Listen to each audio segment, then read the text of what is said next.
Okay, good afternoon, Helen. We are now live.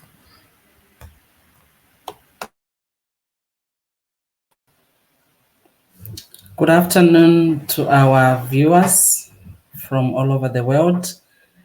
Today we are having a conversation on strengthening democracy, an activity which is being hosted by the EHON and also the ELOG based in Kenya. My name is Ellen Dingani. I am from Zimbabwe. I'm the programs director for the Zimbabwe Election Support Network as well as the Electoral Support Network of Southern Africa.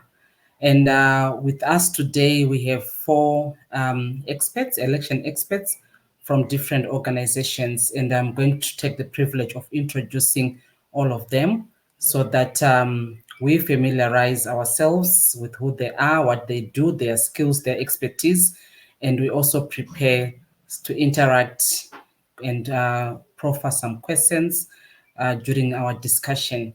So first, I want to introduce Aisha Dabo. She's the programs coordinator of Africtivis, and she's a highly skilled media and communication professional, possesses fluency in French as well as in English, Wolof, and Lingala. She's also recognized as a prominent figure in civil society in the African continent. She sits on several boards in Senegal and around Africa. She also has an expert in civic tech, media, women, youth rights, cybersecurity, as well as branding. She's a firm believer in participatory democracy, transparency, freedom of expression, opinion, freedom of press, access to information. Aisha is driven by the belief that well-informed, empowered citizens have the ability to shape fair and just democratic societies in Africa. Hence, her being in this discussion, I think will help us to have great insights in terms of what she do and also how she thinks the election that we have held in Africa this year have been conducted. So we're going to get a great insights in her expertise and her experience from Senegal. And then our second presenter is Ibrahim Farouk. She's the program manager for Yaga Africa, based in Nigeria. He has over 14 years of experience in democracy, good governance, cross-cutting fields with his areas of specialization and interest, including but not limited to social movements, community organizing, and in citizen and youth participation in democracy and governance, as well as gender issues. He has worked and contributed to increasing participation in the youth in Nigeria's political system through the Not Too Young to Run movement, which successfully amended the Constitution of Nigeria. And Ibrahim is a regular contributor to the national discourse through his experiences and appearances on TV and radio, and his opinions, which have been published nationally and internationally. And Ibrahim is also Africa's Division's Programs Coordinator for Yaga Africa. I'm sure we all know Yaga Africa. It's a recognized organization working on elections in Africa. They've also observed a number of elections in Africa, including Liberia, South Africa, among others. Then we also have Bonolo Makale, a programs manager for Center for Human Rights at University of Pretoria. Bonolo is a democracy practitioner with almost 2 decades of experience. Her work is in research, advocacy, capacity building, and her passion is in bridging the democracy gap between the organs of African Union and Africa civic society organizations by strengthening the engagement mechanisms for CSOs in strategically engaging with human rights and governance institutions of the African Union. She's also have interest in academic, politics, democratization of Africa and elections, and she's a prolific writer with publications in prominent media platforms and academic journals. She's also a political analyst with interest in African politics and development. So we are going to get great insights from her in terms of her academic work and also with a number of comparative analysis from quite a number of African countries where she has written or observed elections. And then last but not least is Anne Katurima. She's an election expert a Kenyan national and with over 20 years of experience in working with local, international, regional organizations in East Africa and also regional mechanisms, religious institutions, military institutions, as well as government institutions and civic society. She is a gender expert, an election expert. She is also interested in democracy training, good governance, youth affairs, women in peace and security. She is also a qualified national and international observer consultant, having worked in elections in over 30 states. She's also engaged with the Africa Peer Review Mechanism, which seeks to find African solutions to African challenges. In addition, she has also been part of the AU initiative of silencing the guns by 2020, in line with the Agenda 2063 of Africa We Want, and she's also a member of FemWise, among other prestigious membership that she also holds. So today, that's our panel. And in terms of this particular webinar, our objective is basically to discuss and navigate around the challenges that we have noted, the inspiring leadership, and charting the way forward in terms of the elections that we had in 2024. In a worldwide, there are actually 60 elections scheduled globally, with Africa having 20 of these elections. And so far, quite a number of elections have already been held in Southern Africa, East Africa, and West Africa. So we are going to interrogate these elections. We are going to be discussing what we observed as Africans. The good thing with this platform is that we are discussing this as Africans and trying to come up with solutions for Africa. So we are going to be discussing what we observed as experts, as election experts, and also trying to profile how we can overcome some of these challenges. So my panelists will be looking at the different countries where they have expertise on, and also I'll be giving them some questions. We'll also open the discussions to our audience to also give us questions targeted for the particular panelist or for all the panelists. So allow me to start this discussion with Aisha. I was getting worried when she stood up. So Aisha, I want you to reflect on Senegal. Being a Senegalese, they were in very exciting elections in Senegal, and you are one of the few countries that have the youngest president in the world. And we want you to tell us what were the key highlights of that election, what were the challenges, and what was the role of civic society in terms of their participation, in terms of their responsibilities, and what they did to ensure that the electoral integrity was observed. We also want you to look at what we can do better as Africans when we are conducting our elections, and if you can also give us lenses as civic society and also lenses as non-state actors and state actors, in particular the Commission, the EMB, what was their role and how can we improve that role as Africans. So I want you to look at Senegal first, and then you also look at, I think you're supposed to look at Chad as well. You also look at Chad. And given what has been happening in terms of the political discourse in the context of Chad, the cause and so forth, we want you also to just unpick for us in summary what were the key highlights of those two elections. Over to you, Aisha. Thank you, Ellen. Thanks to everyone at EHON and for having me. It's a pleasure to share this panel with Ibrahim from Yaga. Talking about Senegal and having the youngest president on the continent, I think it reflects actually the realities on the ground. Because the median age in Africa is less than 19 years old, and the majority of the population is young people. It's just normal to have leaders actually that reflect what the majority represent.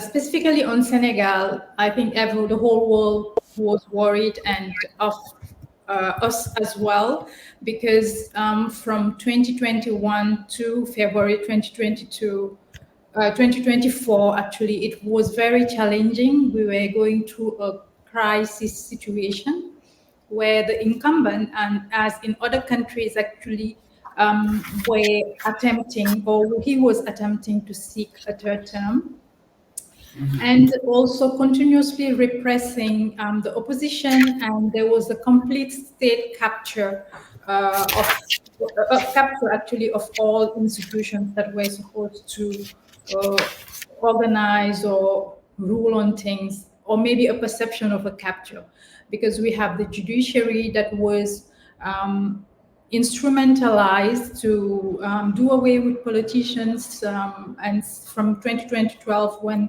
Maki came into power to 2024 when he left, the role of the civil society actually has been major. And here I'm talking about civil society as the rest of, all members of society, all sectors, because we have the religious leaders that play a great role. We had trade unions, we had farmers associations, we have doctors, academics, artists, musicians. So it was a multifaceted approach to preserve, to save the country, especially from February 3rd, when the president actually announced the cancellation of the elections that were supposed to be held in February. So that was a big blow to everyone, but there's been a lead up, of course, from 2021 to 2023. And talking about the role of civil society has been a watchdog, if I can use that word, and the guardian, observing, alerting, negotiating, raising awareness so that democratic gains actually could be preserved. Because what we saw with the crisis that happened was the fact that democracy needs to be nurtured. It's not something that's static, that's there and will stay forever. Because what was observed was the previous regime used every legal loophole at all levels to stay in power as long as possible. And we've learned from that, and our organization Affectivist will be publishing next week a legal review or a legal framework review which identifies all the loopholes that exist and that affect basic human rights, and make recommendations actually for the current new government to amend those laws to make sure that what happened never happened again. One strength of civil society actually was the continuous collaboration and the complementarity. It's normal, not normal, but sometimes when people operate in the same space, there could be some, different in views and approach. One important lesson learned, at least for us, because Affectivist was part of Force Vive 2024 actually, which has been mobilizing everyone since the third term presidential attempt to the election, was to be complementing the others, or the other initiatives that came up, like Aar Sunu Senegal towards the end, and many others actually. We were relying on each other's strength, because the main goal was most important. And here, that's a very, I think sometimes in countries in general, civil society might lose the objective that you have in front of you if you want to, necessarily focus on who is leading. While that's not the issue, the issue, it's bigger than all of us, so we should just focus on that. And the fact that we have a young president, actually, we've seen that it has inspired many on the continent, and many countries on the continent actually have majority of their population as young people, and that has shown them that it's possible, however difficult, to have the young people being not he's over 35, so have a young president be elected than keep having the old guards in power, despite the fact that the old guards have put in place a structure that makes it difficult to, to get to power. Because until now, what we've seen, most of the young people that have become president on the continent came through a military coup d'etat. It was not, an election. So talking about Chad, that's a continuation of a dynasty, because we had the Idris Itno, the late president, who was ruling for 30 years, and then he was killed, and his son actually came to power in 2021 through a military coup. At the beginning, people were hopeful, but we've seen actually what it has led to. Politicians have been, opposition, strong political leaders have been assassinated. Here I'm referring to the case of Yaya Jallo, who, was just killed a few weeks before the elections. We've seen in October 2022 the violent crackdown that has led to at least 300 people being killed and 100 others being arrested. So we see a tight control on opposition, a tight control on all sectors actually of society in Chad, which is the continuation of what his father was doing. And this actually, the longer a president stays, we all know, the more difficult it is to do away with them, because they have their people in all sectors of society. And few months before the election, the main opposition leader then, Sukseh Masara, was appointed prime minister of the junta. And during the election, he was presidential candidate, and he lost the elections, and he did protest that the results actually were not reflecting the reality on the ground. And if you look at Chad, and we'll talk about Mali, Burkina afterwards, these or other Sahel countries, actually, these countries have spent most of their years since independence being ruled directly or indirectly by juntas, which make it very difficult actually to have a progressive democratic system where it's more borderline authoritarianism, where everything is controlled and where everyone is trying to do what they can actually to stay in power.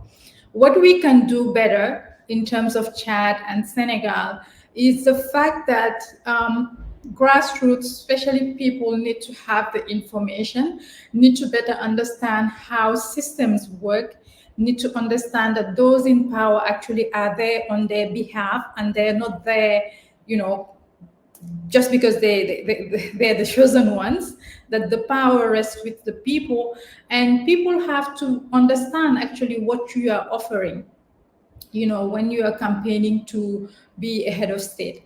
And having these military coups actually, and some people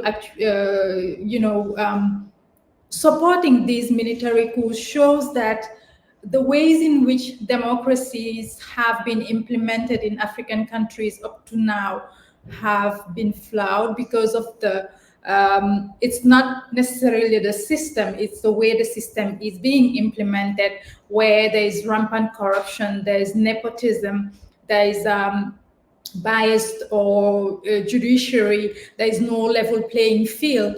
And some people think that the alternative could be having military rulers. And the military rulers in the Sahel have shown us actually that they're not necessarily there for the people, because most of them did promise a short transition period. And what we see now is all of them actually have renounced those statements, are planning to stay longer. They're cracking down on opposition.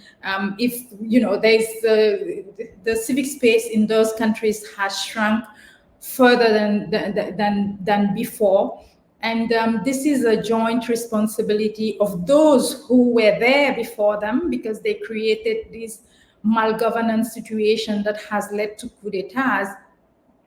And also it's the responsibility of the militaries, because I think the way the military is structured as a institution in code and how they function is completely different from civilian life. And I will end with just insisting on the fact that we still want democracies in African countries, but a different way or different kind of democracies. That is the way democracy is implemented in this country. We need more transparency, we need more check and balances, and we need more good governance and more participation from the citizens, so that a military rule will not be presented as an example for the continent. Thank you, Aisha, for that. Yeah, quite interesting, but also painting a very gloomy brush on our elections and also the political context in Chad and Senegal. I'll come back to you, but I also want you to think about quite a few issues to also address our audience. With regards to in Chad, may also give us some insights on the role of civic society. You spoke of the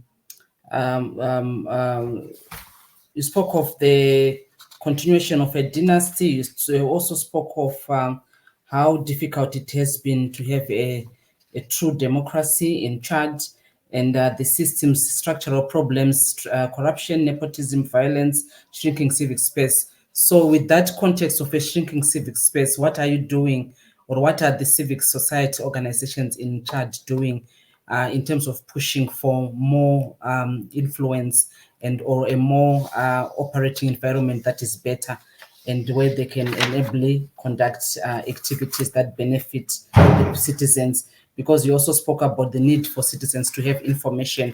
Who is responsible for that, and how can civil society assist? And then on Chad, I wanted to know also if the youth movement that you spoke about, if they're also part of the civic society, and what was the drive behind, and how did civic society organizations like yourselves help the youth movement to grow and also to push in for a youthful president? And is there also any appetite now post the election, having a young president? Is there appetite for legal reforms that you spoke about, electoral reforms in particular? Is the incumbent and the government interested in putting reforms that will usher in a level playing field, freedoms that you spoke about, and also human rights? So is there appetite for that? Thank you so much. I'll come back to you, and if you can just prepare on those questions. I'll go to Ibrahim Farouk from Yaga Africa. Hello, my brother. Nice to see you. Hello, Ellen. Nice to see you too. Nice to see you as well. So from you again, we also want you to talk about what has been happening in West Africa, the elections that we have had in West Africa so far, in terms of what has been the key highlights of those elections. I know there was Mauritania, there's Burkina Faso, and also Mali.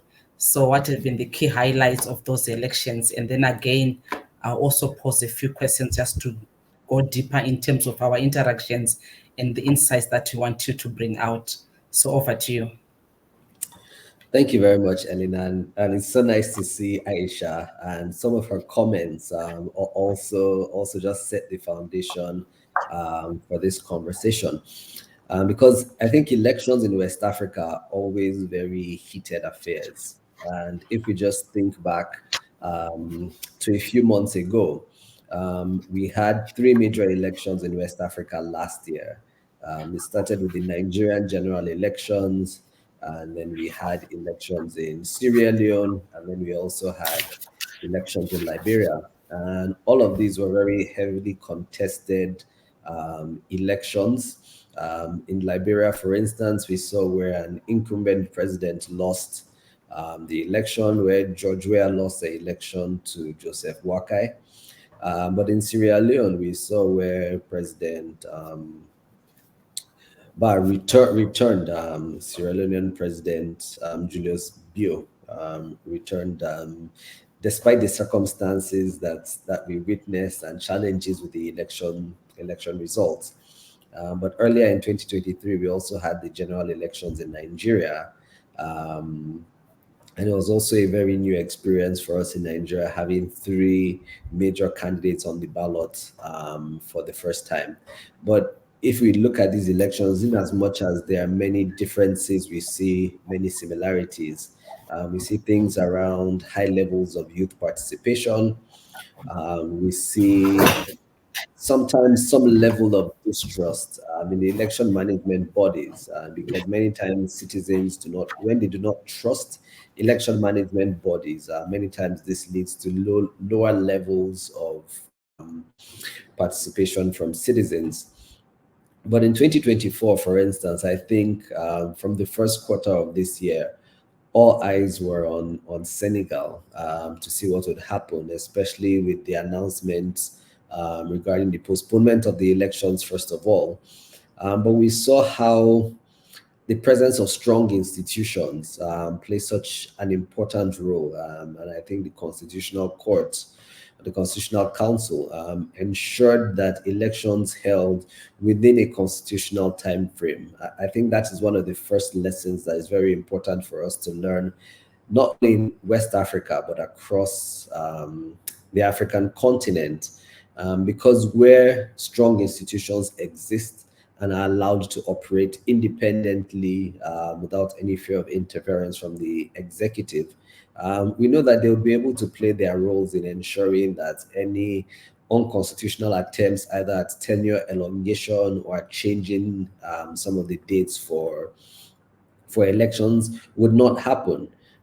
We have elections that are coming up in Ghana in December, which are at the end of the year, and there are already a lot of questions around the capacity of some institutions in Ghana to deliver credible elections.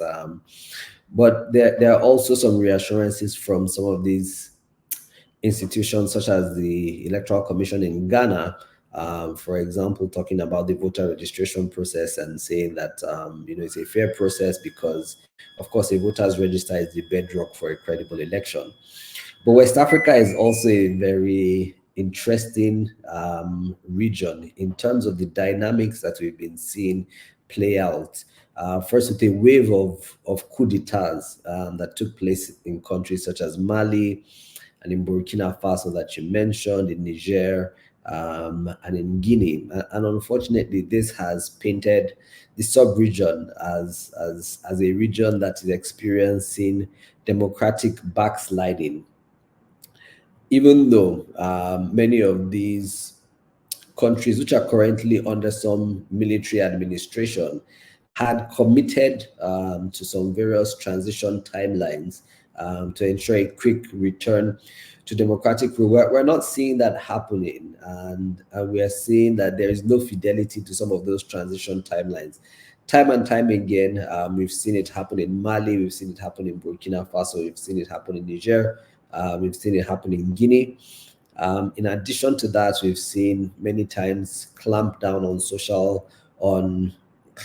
citizens' participation or civic space, as you could have it. I think in the past few days, with some of the news coming out from Guinea regarding the ability of civil society organizations to register to continue to operate.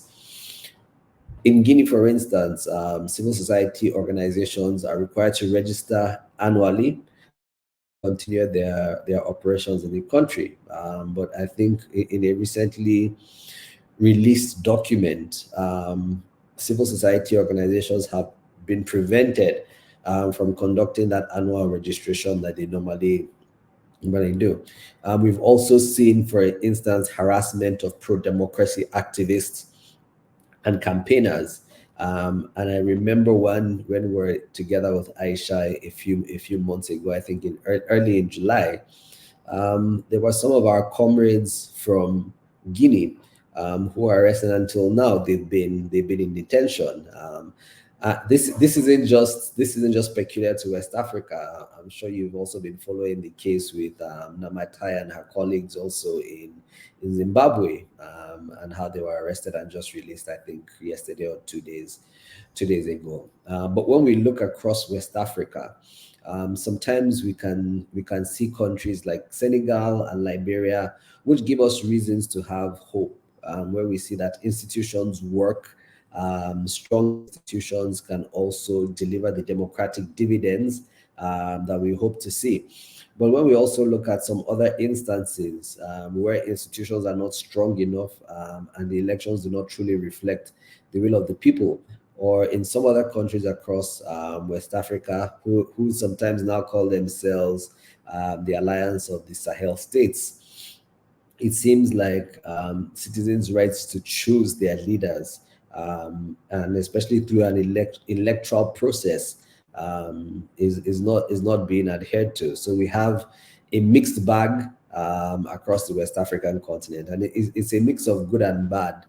But I think as we have these conversations and as we work in our different spaces, as we share experiences and as we show solidarity, we want to be able to promote democratic resilience and democratic participation across West African states.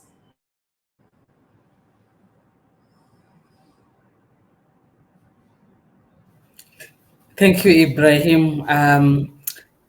Maybe go deeper again when we come back on another round on the promotion of democratic insights.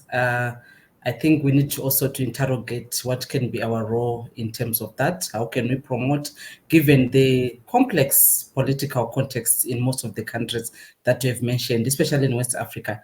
I think we are now known as the gurus of coup d'etats, which is also worrying and which also dilutes the value of democratic processes. But we also want you to go deeper in terms of what can we do as civic society and even as key institutions. But I also liked the fact that you mentioned in much detail repetitively that there's need for strong institutions, and with the reference to Senegal, the judiciary system in Senegal. How can we also strengthen that as African civic society and African countries? How can we strengthen our institutions given the complex environments where we operate under?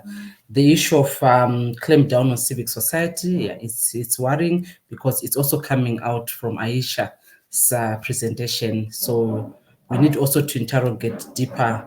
How can we offer solidarity from our spaces as civic society? And how can we push forward in terms of ensuring that our work remains important and valuable in the continent, in Africa? And adding countries like Guinea, Niger, I think was also fantastic. So we will interrogate again those countries, including Mauritania and Mali, as well as Burkina Faso, in more detail when we do another round. Thank you for that, for the insights and perspectives of elections from your region. I just want to check with Ian. Do we have Bonolo online or N?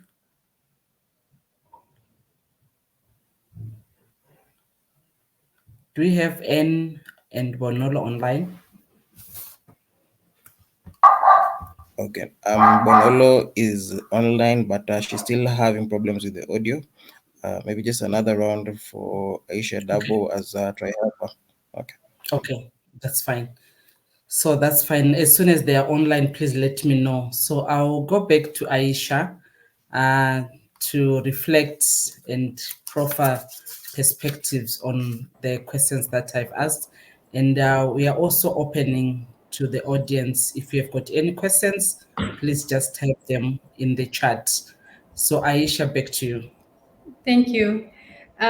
You asked about the role of CSO, especially young people in Chad. With regard to the situation, I just want to indicate that despite the challenges and through the whole dictatorship under Idris Itno, Chad has had a very strong civil society on the ground. And unfortunately, whenever there are crackdowns, actually, there are dozens of people that are killed. It shows the commitment that these people have and the thirst for change. There is a coalition of civil society organization called Wakitama. They did ask actually for people to, boycott the May elections because it was just a sham. And after that, there have been protests, and usually when there are protests called by the opposition or by civil society in terms of regarding governance or social issues, you have most of the people actually that are on the ground are young people. And in October 2022, most of the 300 people that were killed during the protest and arrested were young people.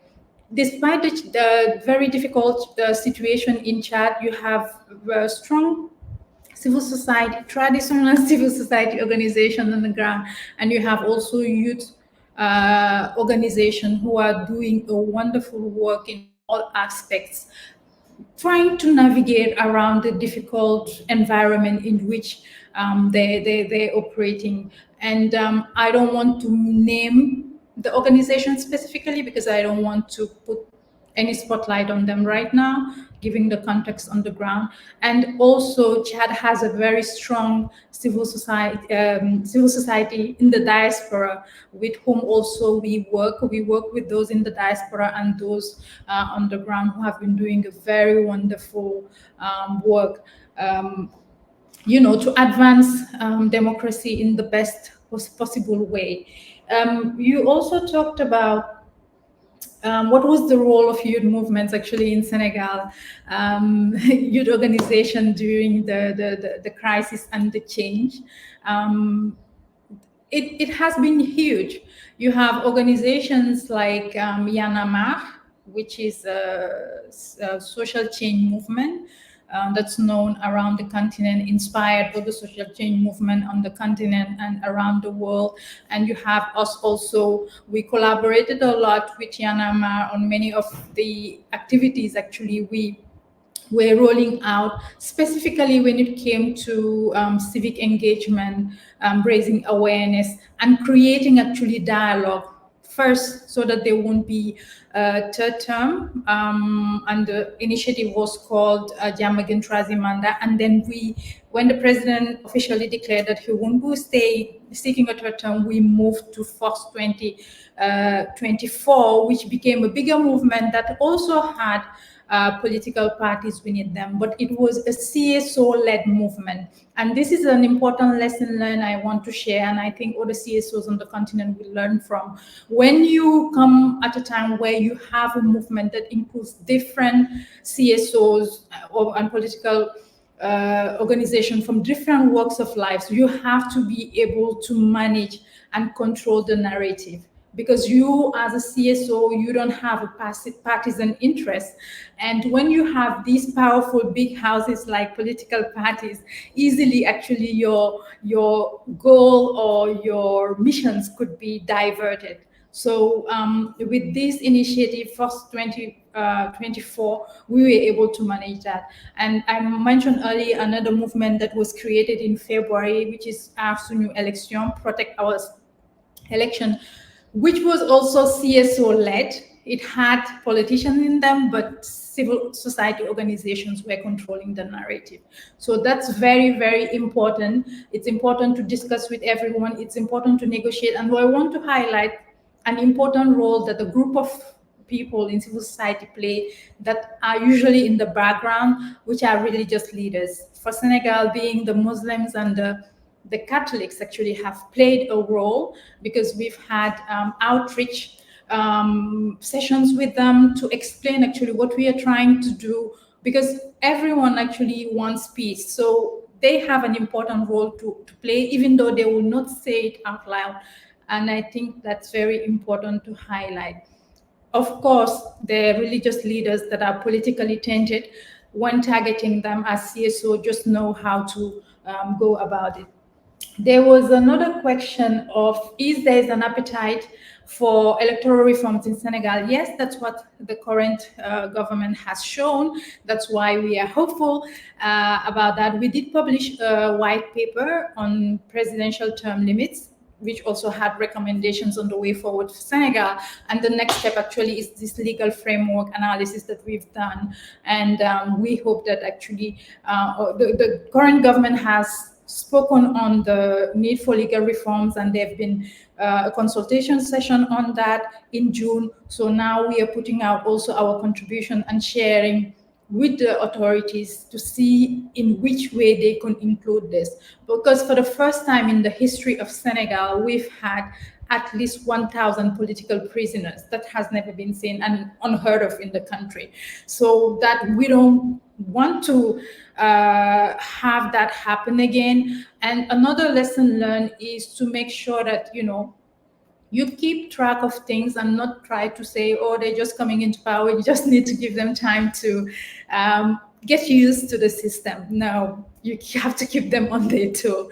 And another question you asked, and I'll finish with that, was about who is responsible for making sure that citizens have the information. I think this is a role that many actors or stakeholders in society have to play. The government has its role. The school system, at whichever level, have their role. Civil society has its role. You also have media outlets, they have their role. As civil society, we play a watchdog role, which is different from the watchdog role that the media plays. The role we play is important because we are actually, most of the time, a bridge between the public and the citizens. We are the ones who go and do outreach activities. We are involved in civic education, voter education. We encourage dialogue. We address misinformation. We are trying to balance things, and we have civil society actually in the bigger group of CSOs have the ability to tap into the most remote communities, most underprivileged, marginalized group of society. So this is a collective effort for everyone. Governments, who are usually led by politicians, have an interest in making sure that the information is not shared as it should. But I think we should lead towards that. And another important recommendation is for African governments in general to be more and more proactive in involving CSOs in whatever they're discussing, whichever department, their civil society organizations that they are, and they bring in a different perspective into the table, at least when discussing about laws or projects they have or plans they have. We are no longer in an era where the government or institutions would just close themselves up in rooms or conference halls and decide whatever they want and have society accept. It should be more of a collaborative one. So this is a very important thing, and civil society actually is already playing its role, and the media also it should just focus more on accurate information for some of them. And we need more government, because government actually are the ones that control, they have more resources, they have more institutions, so they should be able to put more resources to make sure that the citizens actually have the right information to make informed choices. Thank you. Okay, thank you, Aisha. Thank you for that. So what we have also noted is that generally I think in many countries, not only in Africa, we have people who cross from civic society to government, especially when opposition governments get into power. There's a question in the chat that how did CSOs resist the temptation of political compromise in Senegal when working in synergies with political actors? So I'm sure you have heard people who have migrated from being civic society to join the government, and some have resisted. So the question is, how have they managed to resist, those who didn't cross, or those who have crossed? What is the motivation? Are there any incentives that are being proffered for them to join, or what? If you can just also answer that briefly so that Yeah. we interact with our audience as we move forward. Yeah, I'll answer that briefly. I'm smiling because we had this discussion in Dakar during the conference with Yaga. Ibrahim was there. There was a panel specifically on this question, and I think the temptation is real. I think it depends on what the person. For me personally, this is a personal story. I've had opportunities actually of joining different governments as consultant on the continent, but my passion is with CSO, and that's a decision I've made, and I don't regret it. During the discussion we had in Dakar in July with Yaga, some people actually mentioned that they regretted not joining because they believe that they can contribute to the change. Within. And some people were encouraged actually to join the the political side. And there was a particular example, one from Guinea, who was a politician and now is a CSO actor. So the temptation is there. I think it's a personal choice. Okay, but those whom you know who have joined in, do you think they are still pushing the same cause, or they've changed? Some with many difficulties, but because they come with a mindset that's completely different from those who are already in the system. And some of them just give up and leave, others continue to push, or they just give up and be inside. So it's very difficult for them because it's different for those who are still inside, but some will just leave because like it's very difficult to operate with politicians Okay. when you are governing. Okay, thank you for that. So I'll come back to you. There's another question in our chat. How can we leverage and sustain youth movements for long-term democratic change? If you can just think about that as well, given that you have a youthful president, and I think that question is targeted to you. So allow me to call Ain Katurima. She's now online to give us perspectives of elections from the region. Ain will cover Rwanda, she will cover Comoros, and maybe a bit of Southern Africa, South Africa. So Ain, over to you, and probably also maybe a bit of Kenya in terms of insights on elections, what happened, because the Kenya issue, I think, is an ongoing one, given the Generation Z, what we're seeing this year in terms of demos and so forth for economic change and also good governance. So, Ain, if you can hear me, over to you. Thank you, Ellen. And maybe let me start with Kenya. Kenya, we held our presidential elections in 2022. And as usual, Kenyan election is an interesting one. Once you vote in, you start campaigning for the next election. But despite all that, we have seen the new dimension that has come in terms of the Gen Z. These are the young people who, for a long time, people thought they're not interested in the electoral process. They're not interested in the governance process of this country, for example. But now they have come and they are now on the forefront and clamoring for change. And the question maybe is to ask, once the Independent and Electoral Boundary Commission, that is the IEBC or the EMB for Kenya, once it is fully constituted, are these young people now going to register and take the vote as voters, and come 2027 August, they cast their vote? That is a question that is in limbo and also out there for people, for us as election observers to come and see. But we have seen a generation that for a long time, they were never interested in any form, in any kind of governance process. But now they're at the center of it, which is even confusing to the politicians, as it were. So it is a wait and see when it comes to Kenya. If I go back now to the region, Comoros, they held the elections in January of this year. And It was an interesting election because the incumbent who now even won the election was the current chair of the African Union. So, as election observers, we didn't expect much difference.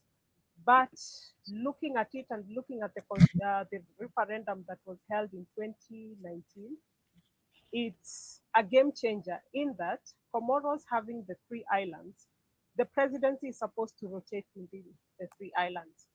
But once they changed the constitution in 2019, this one was removed out of question. So it's all of you from whichever island you come in, you have to, you fight it on for you to win the electoral seat. And this is exactly what happened. So we didn't expect much change, but we don't know for how long that will hold. Maybe it is a wait and see game in terms of the elections in Comoros. The recent election that now has been held, and this in the east, still in the East African Bloc region, this is Rwanda. And Rwanda is an interesting case. At first, when in 2017, it was my first time to observe the Rwanda election, and of course, so many questions came into play that 98% would vote for a president, and 2% either voted for the opposition or they didn't vote at all. So, what was really happening? Come 2024 again, the same scenario. President Kagame wins with almost 98% of the vote. And now this one makes us even to dig deeper. But what we came to find out is that election in Rwanda is a celebration of democracy.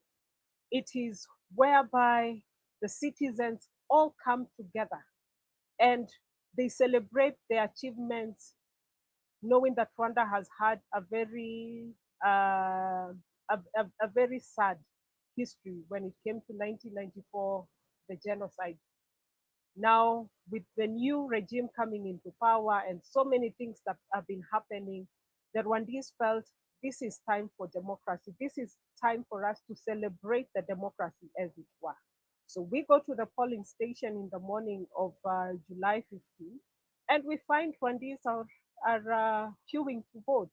And the interesting bit about it is that the Rwandese in the communities they live in is very small in that you will even know your next door neighbor if he or she is missing, for example.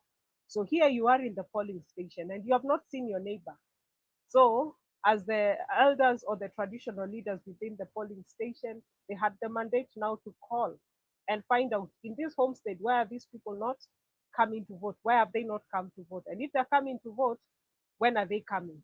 And being an informal sector or informal economy, most of the people in Rwanda go to till their land during the day or morning hours. Then they come and vote in the afternoon. So you find that in that particular village or in that particular polling station and the vicinity around it, people were calling each other, come and vote, come and vote. At the polling station, you find the celebration. They have even decorated the polling station as it were. They even have the Rwandese traditions where they put the calabash or the gourd at the entrance of the school or at the polling station, and people are welcomed in the Rwandese way. You go in and you cast your vote.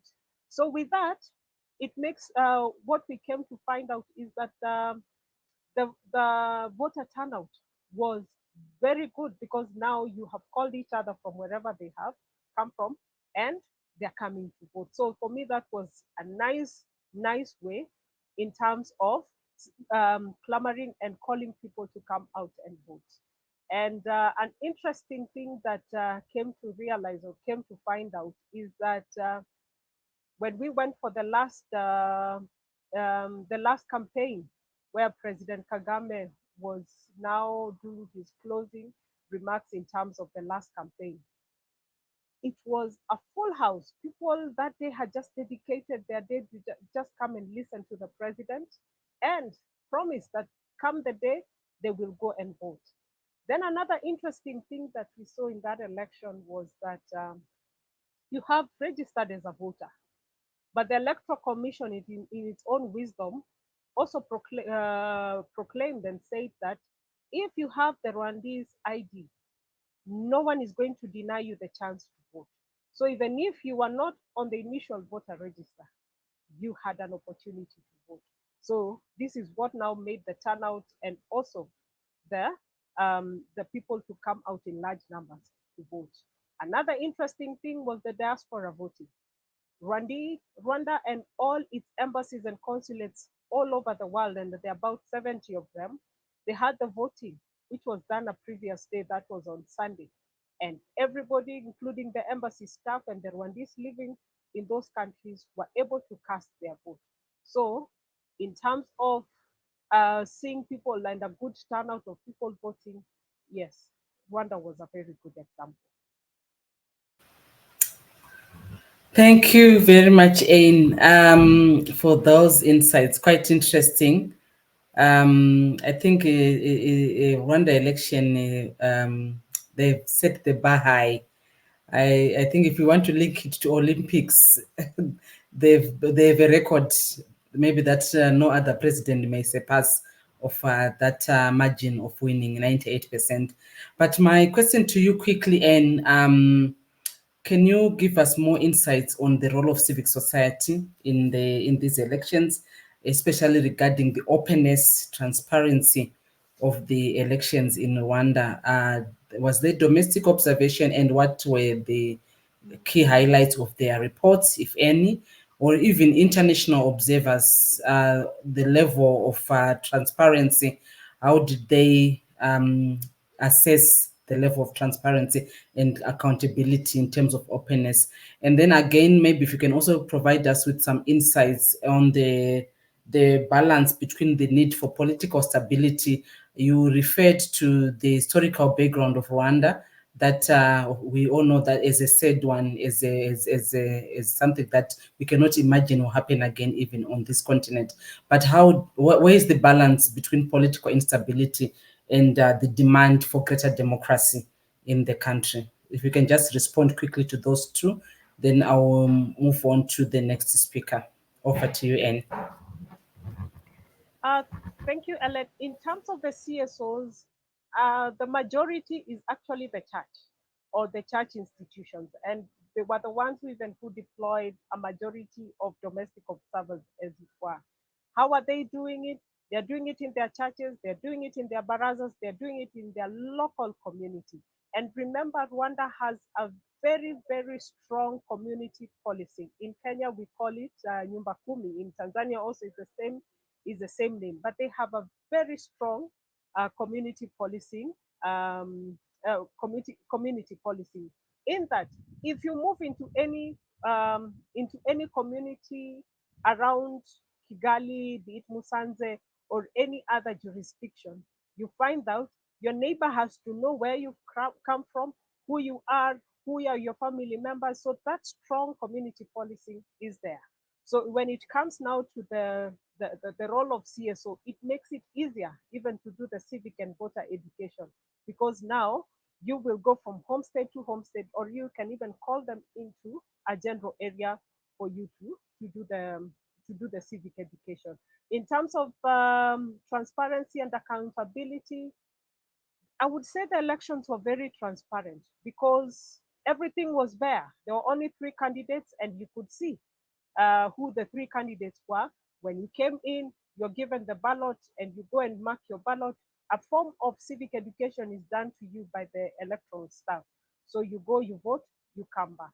In terms of the historical and also going forward, democracy, I would say it is the Rwandan constitution is the one that has given the 7-term limit. I mean, not the limit itself, but the 7-term for them to be governed. And whoever is in at that particular time, he or she is voted by the Rwandese. So when it comes to the democracy, I would say it is a good way or a good form of democracy in that the Rwandese themselves find it comfortable for them. It's working for them. So they can as well go with it. Thank you, Anne, for that response. Allow me to call Wonolo from South Africa, Center for Human Rights, to also give us some perspectives on the elections in South Africa in particular, I think the recent elections in South Africa in May. If you can hear me, Bonolo, please, the floor is over to you. Thank you so much, Ellen. Can you hear me? Yes, I can hear you, but I cannot Okay. see your picture, your video. Yes, I apologize about the camera. I'm not techno savvy, and somehow I'm struggling to unlock my camera. But Okay. hopefully, my voice would be enough to do the trick. And That's fine. I'm so sorry for joining the meeting slightly late. I've just been struggling with a few things. But thank you so much for the invitation and for convening the space to have this very important conversation. Some of us are still recovering from our elections, which were honestly very highly contested. Since the dawn of democracy, I don't think we have seen anything close to what we saw with these elections. I think South Africa is at a very important democratic crossroads, and yes, of course, you would know that the ruling party, the then ruling party, had a very strong hold on South Africa's politics since independence. But what we have seen over the years is, challenges around state capture, corruption, the consistent reduction of trust in political and state institutions, a very concerning unemployment rate, particularly among young people, failures of civil service delivery.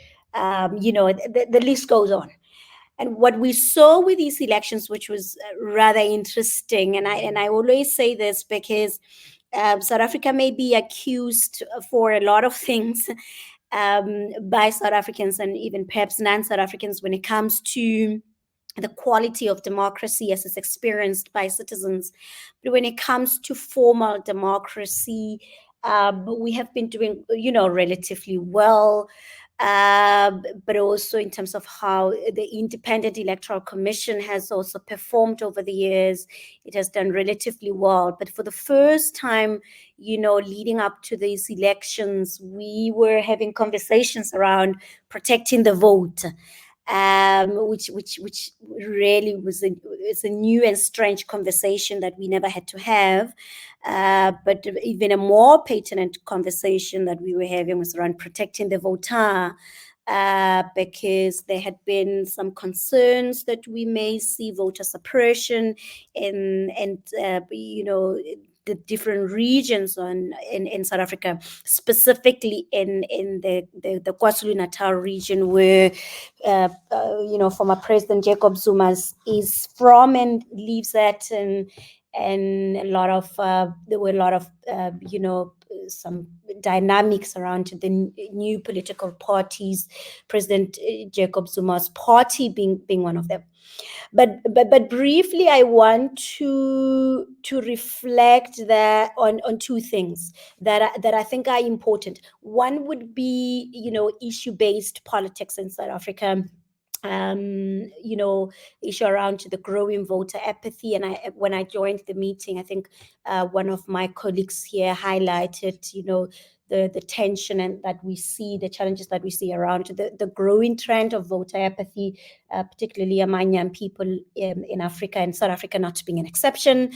I'd also want to briefly look at some of the electoral amendments. We've had a lot of amendments around some of our electoral acts and bills, but also just how, the ballot paper itself looked like. And then conversation around voter education, and specifically how the IEC performed in terms of the administration of the election and the management of the election. Now, as I said, when it comes to this issue of voter turnout and the growing voter apathy, What we saw in 2019 general election, South Africa was sitting at around 66.1%, which was then documented as the largest decline in voter turnout since 2004, when we received or rather transitioned from apartheid to independence, and we were sitting at about 49% eligible South Africans at that time, turning to the polls. But what we saw in 2004 May, with about 42.3 million South Africans that were eligible to vote, only about 27.2 of them registered to vote in February. And then we then ended up having about 58.57% of them voting. So our voter turnout dropped significantly this year, both in terms of our own standard of what we saw in the past, but also the global standard. And I think the issue of voter turnout, or rather the lower voter turnout in South Africa, really cuts across young people. Of course, if we are to think about the way in which South Africans are voting, looking at the different demographics, the older generation seems to be voting, particularly older women seem to be voting, and of course voting for the African National Congress. I think it's this idea of independence, really a typical case of going for what you are familiar with as opposed to what you are unfamiliar with. So the African National Congress is a political party that really sits in the memory of a lot of South Africans as a party that help us transition into democracy. So what we see is that the older generation still, offer their vote to them. And then we have young people that actually choose not to go to the polls. And part of it is one, really not seeing or enjoying the dividends of democracy, but also not seeing, the need to go to the polls. An interesting thing to highlight with these elections as well, what we saw, as I mentioned, we had about 55.25% of female voters and 44.75% of male voters. And I think that's something to explore there, because while we have a very high percentage of women voting, women constituted about 41% of, or rather they made the number of women, that percentage of women that made it onto the candidate party list was incredibly low. And I think some of the conversations that we can have here is around candidate selection processes on party level, but also even just resources of women running for office, and of course the social barriers like patriarchy and so on and so forth. So I think one of the things that South Africa really need to think about critically is to answer the question of how do we get people to the polls, and we've not been able to answer that question. And I don't think it's just us, because when we bring this up, I remember a couple of weeks leading up to the elections, I was having a series of dialogues with young South Africans, and they were pushing back to say, look, we may not be voting, but it does not mean that we are not interested in democracy, or rather we don't even see the value of us exercising our political rights in going to the polls. So there's this idea that they can exercise their civic and political rights without going to the polls. And I think we can debate that. I think one of the questions that we really need to think about critically and answer is that how do we nip this idea of voter apathy in the bud, and make sure that we don't leave an important demographic out of shaping our politics and the politics of this continent. And then in terms of what we saw specifically around the elections, for the first time, we had 3 ballot papers. In the past, we used to have the national and the provincial ballot paper, but leading up to an amendment of one of the electoral acts, then independent candidates were allowed to run. As I mentioned earlier, that this was one of our most contested elections. At the beginning, we had about 181 political parties that submitted their names on the list to contest these elections, but on the 24th of May, we only had about 70 political parties, and that's huge to have 70 political parties on the ballot paper. Additionally, we had 11 independent candidates for the first time on the ballot paper, and I think there's also been conversations about why so many political parties. And I think for me, the fact that we had this increasing number of political parties contesting for the elections, it speaks to, a tolerant, democracy, a tolerant space, and a growing democracy where different players can join in and participate in shaping the electoral. I just want to briefly, I know that we are running out of time. I just want to briefly look at something that I think it's important in terms of the performance of the the Independent Electoral Commission. I think the IEC did exceptionally well when it comes to transparency and accountability, particularly when it comes to access to information. I think the right to access information, as we would know, it's guaranteed in Article 9 of the African Charter. And really what the IEC did and did very well was to ensure that the different information goes out there. They use different strategies, whether it was social media, local community radio stations, TV, but also this idea of strengthening multi-stakeholder approaches. The IEC partnered with civil society organizations, partnered with social media platforms like TikTok, Google, Meta, to really bring information out there to ensure that we have an informed electorate, but also we know that the dangers and the challenges that exist as well in using social media platforms. Misinformation and disinformation is something that we see a lot, not just in South Africa. So the IEC really made an effort to ensure that South Africans have credible information, and if there were misinformation and disinformation with the different platforms, social media platforms, there were strategies to combat that. I'm rushing through this because I'm aware of I will come back to you, don't worry. We'll come back to you because we also want to ask you some questions, especially on the coalition government. Yes. But I'm happy that you've already responded to a question. Maybe if you can just wind up with just more clarification on the issue of misinformation, disinformation, how it has contributed to voter apathy amongst the youth in South Africa. Did you think that the misinformation or disinformation contributed to apathy? And if you maybe just proffer some highlights on that, and then we'll come back to you again. I want to move to another panelist, but I will definitely come back to all of you. So if you can just give highlights on misinformation, disinformation, and the youth.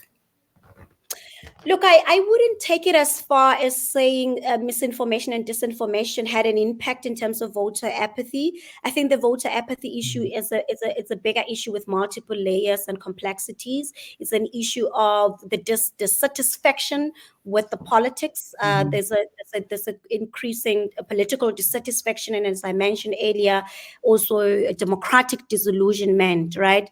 And so it's not that essentially, I mean, there were pockets of it that we saw there. In fact, 2 or 3 days just before the elections, there was something on Facebook that Africa Check dispelled that said, and there were 3 statements here that were pure misinformation, not necessarily but pure disinformation. And the statement was saying, if you were a voter in the past but has since stopped voting, your vote will automatically counted for the ruling party, which is perceived as a corrupt practice. And the statement number 2 said, if you do not vote, your vote automatically goes to the ruling party, which is the ANC. If you are registered to vote but choose not to, your vote will automatically fall into the ANC. Of course, fact check dispelled this. So the way pockets, I mean, I don't want to downplay the power of misinformation and disinformation, but I think it will be a stretch to take it as one of the factors that contributed to voter apathy. I think the idea of voter apathy really runs deeper in terms of how the existing political dissatisfaction and democratic disillusionment among young people, where young people feel like, what is the point for us to go to the polls if we aren't going to enjoy the dividends of our democracy? Thank you very much, Bonolo, for that. I'll come back to you. We want you to interact with us on the issue of coalition government, in particular, if it has impacted in any way the current governance and also political stability in South Africa. I think there were a lot of scenarios when we were observing the elections in terms of which party will ANC form a coalition government with and so forth. And we want to know if there's already any impact or insights that you can proffer with regards to the governance of the country, and how has we managed to maintain that unity as a country and effective governance, particularly given this fragmented political landscape that we are seeing. Is it the end of DA? It's been swallowed, or it's going to we are going to have a stronger opposition moving forward?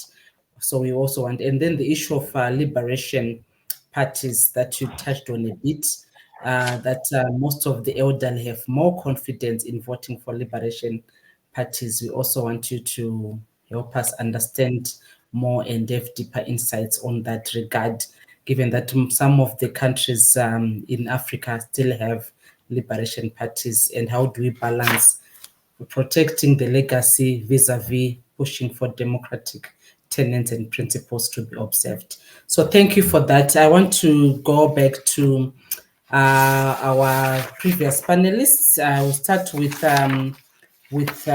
Ibrahim. There's actually a question for you that has been posted in the chat by eLink Africa, that the person wants to understand whether Nigeria has run its elections staggered. Has this made it easy to administer? So in many countries now in Africa, we are seeing harmonized or synchronized elections. It's not the case with Nigeria. What are the disadvantages of having the current system where you have your elections in different times, the local governments on their own, presidential and parliamentary on their own? So if you can just respond to that quickly. So we have opened our comments chat. If you have got any questions, please just type them in. We'll make sure that all the questions are responded to. So if you can answer that one first, and then in addition to that question, if you can also quickly tell us about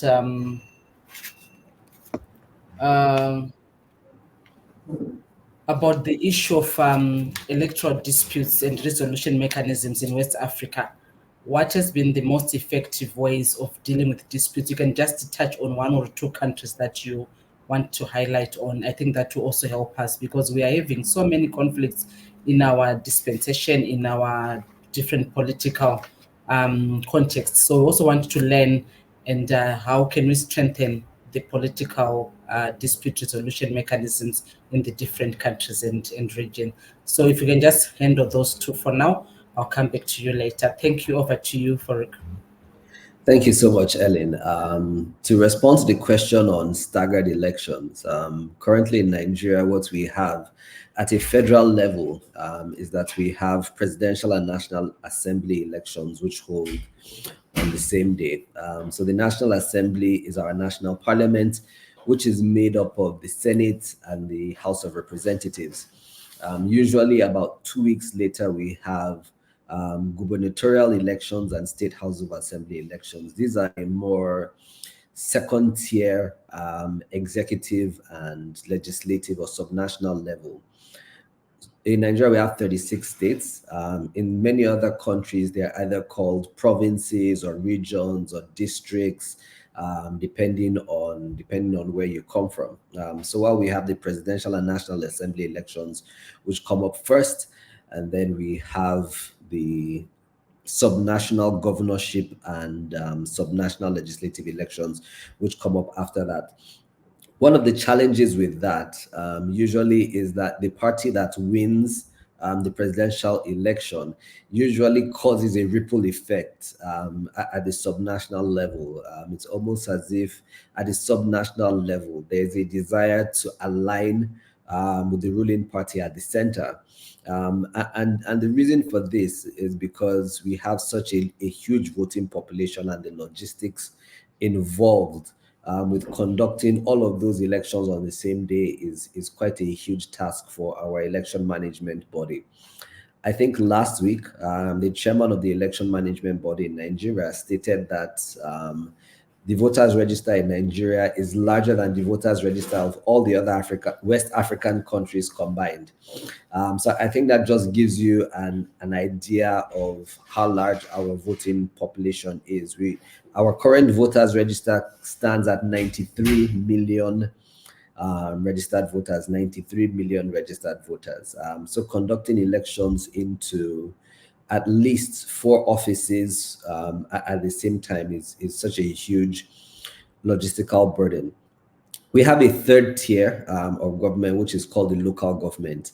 But the local government elections are administered by the state governments. So at the subnational level, they administer local government elections, and each state passes its own local government law that determines the date and the tenure for elected local government chairpersons and councillors. So it's a very different case from what we find in different countries. However, there have been conversations to ask the election management body to hold all the elections on one day, and to ask all the subnational groupings, all the 36 states, to ensure that the local government election laws are uniform and are derived from the Electoral Act that we have. I hope that answers the question from eLink Afrique Limited. But the other question, Ellen, from you was around dispute resolution around elections.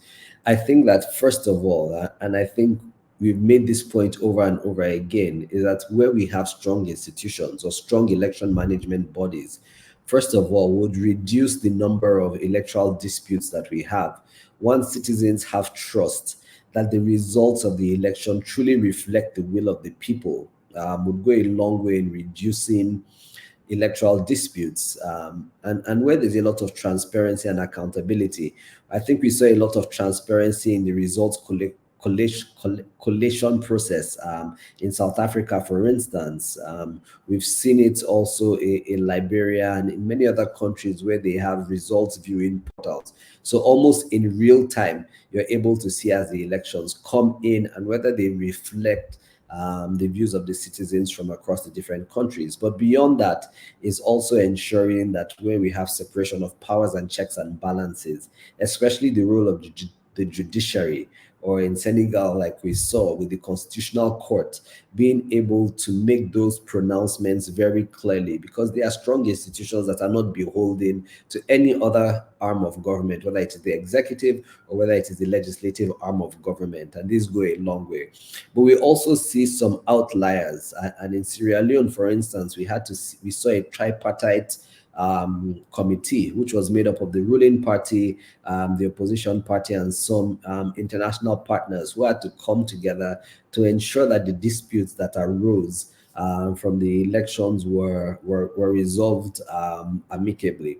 So while there is no one size fits all when it comes to dispute resolution, especially around electoral disputes, I think the foundation is ensuring that the election management body as an institution is truly independent, receives its funding, it is fair, and it is able to discharge its duties without fear and favor. And the same for the judiciary, which for us in Nigeria, we say the judiciary is the last hope of the common man. So it means it's where you go to get justice when every other avenue has been exhausted. So also strengthening judicial mechanisms for electoral disputes. So yeah, thank you, Ibrahim. So I was thinking that we're going to somehow bring in the coditas that are now so common in West Africa. But if you can also link that to the question, if you can address the question that how what are the prospects of actually restoring civilian rule and holding credible elections, in particular in the countries that you have actually referred to in this discussion. If you can also refer to Mali and Burkina Faso, I think that will also help, because what we are seeing is, in terms of the model, the most common, or what we know is the best mechanisms of dispute resolution, is not what we are seeing in most of the countries in West Africa. So can you just relate that to the coup d'etats that we continue to also see in those countries? And then we can quickly respond to that. I want to bring in Aisha to respond to the question that from William Lukudu. Does Africa need political parties as the vehicle for electoral politics for elective citizens? So Aisha, if you can just prepare that response to William. Over to you, Ibrahim. Thank you very much, Elena. I think it's very interesting, first of all, because the current president of Nigeria is also the chairman of ECOWAS. And he found himself in this very delicate situation where fellow ECOWAS countries had experienced unconstitutional changes of government, and he was saddled with that responsibility of trying to bring them back under the ECOWAS umbrella.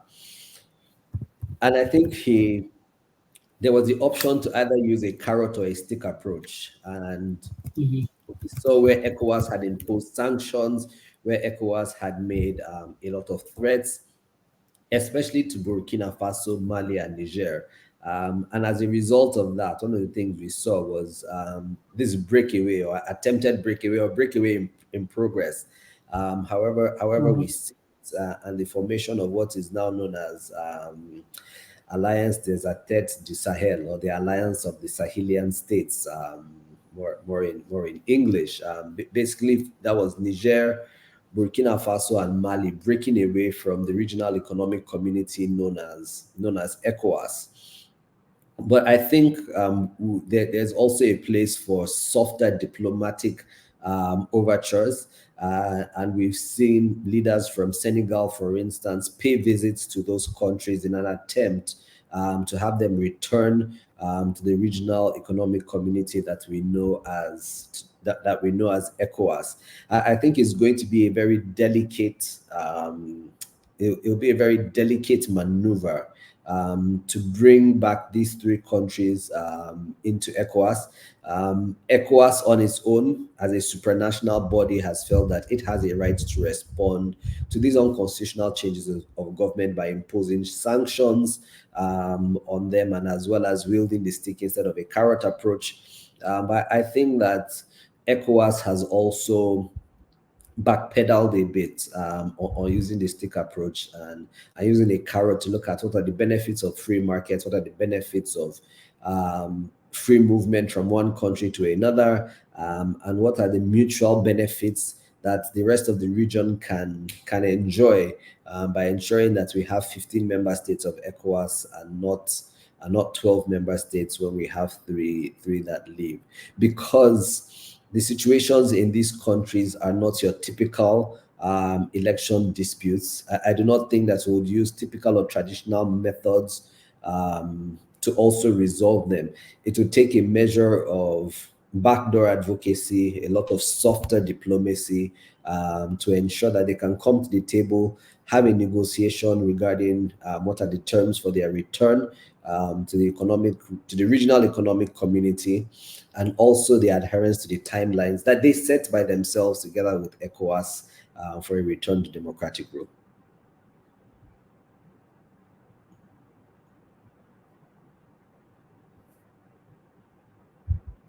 Thank you so much for that response. I see, Aisha, there's another question for you. If you can also just handle it quickly from Taona, where he's saying, following the recent Senegal election, there's been discussion on reforming the electoral architecture. How is civic society leveraging their successful mobilization during the election crisis to push for systematic changes, especially while the government is still relatively new and receptive to reform? I think briefly you touched on this earlier, but you can just cement and also reinforce some of your points earlier on the issue of reforms with the current government, and if there's appetite for that. And then in addition to that, we also want you to respond to, does Africa need political parties as a vehicle for electoral politics or an active citizenry? Thank you. Thank you. I'll respond to the second question, then respond to Tauna's question. Regarding what Africa needs, I think having political, when we speak of participatory democracy, you need politicians, be they in political parties or as independent candidates, and you also need an active citizenry. You cannot hope to build a democracy without having the two. The failed governances that we've had in different countries that have led to coups, be they military or what is called constitutional coups, are the results of failures in terms of governments, but also not having enough active citizenry. So I believe those two are important. And when it comes to political party, I'm seeing, I won't say more and more, but recently a number of African countries have made reforms to have independent candidates stand for elections. In some countries, only political parties could actually present candidates to take part in elections, but that has been shifting in the last almost 10 years. And I think that's a very positive move forward. And having an active citizenry, you can be an independent candidate, be a citizen, and decide that you have a contribution to make and get elected to make that contribution. So yeah, we can have political parties and have to. Regarding the question about leveraging the success, the discussions are continuing, and there are many priorities in Senegal right now, and civil society continues to engage, and maintaining as much as possible while being non-partisan discussions with the authorities to make sure that actually whatever reforms is being made are in the interest of the people and they're human rights centered. And regarding that, and we welcome the fact that the government, when they organized reform, judiciary reform dialogue, they invited civil society from different types of civil society to take part in that discussion. And right now, there were conclusions on that, and right now, actually, discussions are continuing. In terms of electional, the architecture, actually, the reform of the electoral system, Senegal has a system, electoral system that works for it, I would say 80% or 70% of the time. There are some minor things to adjust. So not all civil society organizations agree on what needs to be reformed when it comes to the fact that we don't have an independent electoral commission. We have an electoral directory, which is under the Ministry of Interior, and the Ministry of Interior is under the Prime Minister, and the Prime Minister is appointed by the President. So those are the things people are more focusing on, because we want something more independent than having the government, taking care of certain things. And the fact that the Autonomous Council for Committee for Elections actually is appointed, the members are appointed by the head of state. That's another issue, because the last one that was appointed by the then president actually had partisan individuals within that commission. So those are the things we are really looking into, and hopefully we will, benefit, tap from this before they start changing their minds and make sure that some of the reforms are made. Thank you. Yeah, thank you, Aisha. But just a clarification there. So the Committee of Elections is the one that is spearheading electoral reforms. Is that so? No. No, I was talking about the structure, how the organizing elections are structured in Senegal.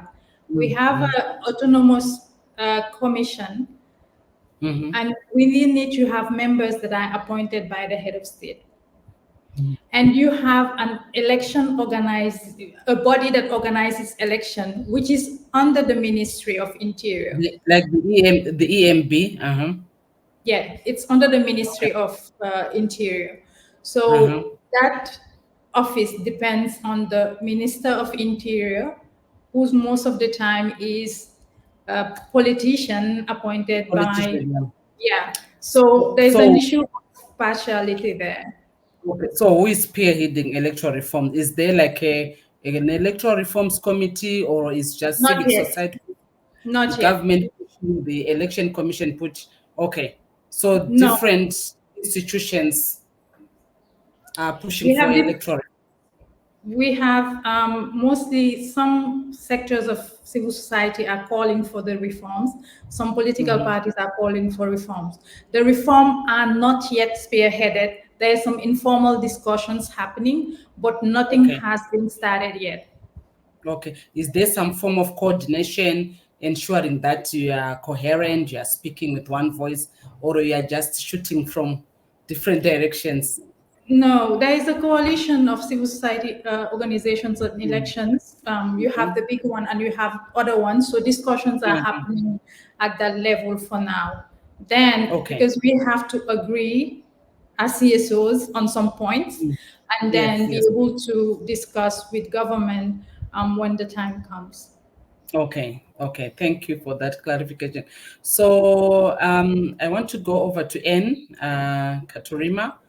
There is also a question from Brian Sengeli for you, that while we have witnessed a surge in digital democracy across Africa led by youth as the majority players in the industry, however, philosophers argue that the real politics remain fundamentally analog. Much like religion, politics evolve without fundamentally changing its nature.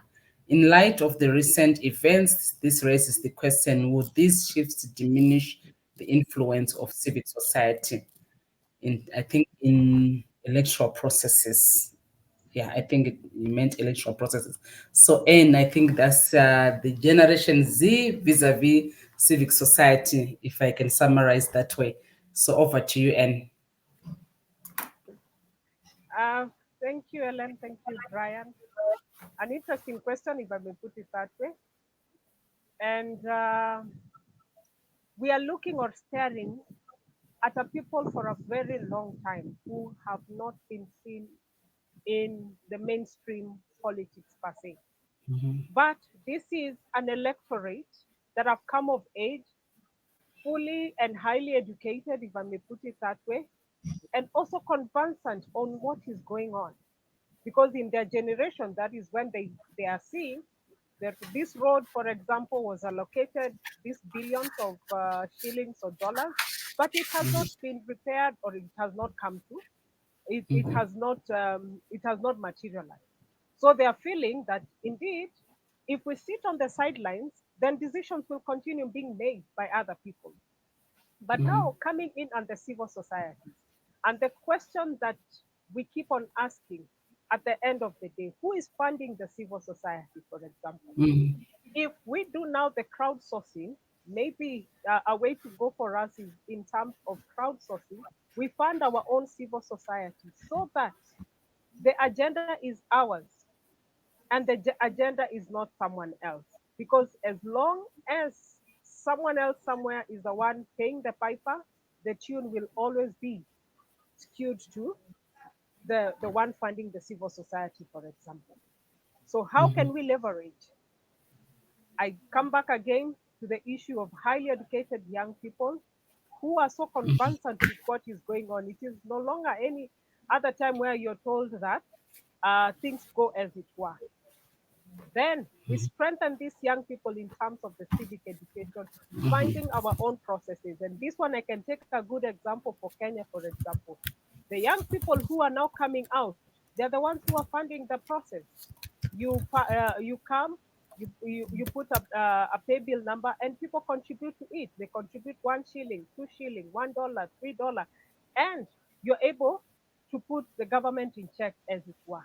So if we do the fundraising, local fundraising for civil society, we own fully percent of our own civil society, of our own system, then we can be able to change the narrative in terms of the democracy.